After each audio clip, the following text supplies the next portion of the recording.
Père Stanislas Cambashi, elle était présidée par le cardinal Giovanni Battista Re, doyen du Sacré Collège.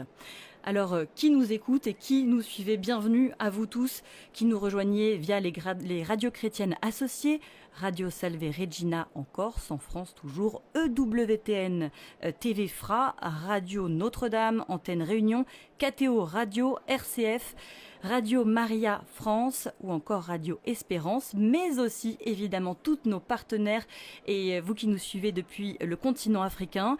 Radio Maria République démocratique du Congo, Radio TV catholique Elikia à Kinshasa, Ecclesia TV de Côte d'Ivoire ou encore Radio Notre-Dame à Bangui en Centrafrique. Alors pour l'instant, pas d'image encore de ce qui se passe au sein du palais apostolique. Sous nos yeux, nous avons la place Saint-Pierre et puis donc évidemment des détails particuliers de la basilique.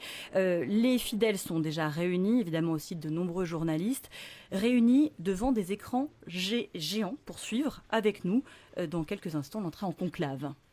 Évidemment, c'est cela. Sur la place Saint-Pierre, l'ambiance est à l'attente, la grande attente des fidèles qui sont réunis pour suivre cet événement. Il y a beaucoup de journalistes et aussi à travers le monde, beaucoup suivent. Nous savons que certains nous suivent à travers Facebook, à travers YouTube et aussi à travers notre site internet www.vaticannews.va.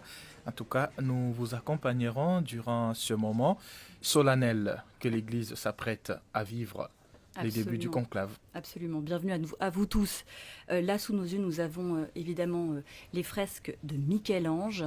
C'est une fresque qui se trouve dans la chapelle Sixtine, là où aura lieu le 26e conclave, le 3e voilà, du XXe siècle et XXIe siècle. Sous nos yeux, bientôt, nous avons toutes les fresques. Ils sont en fait situés à quelques dizaines de mètres en réalité de là où se trouvent actuellement les cardinaux électeurs qui sont normalement dans la chapelle Pauline.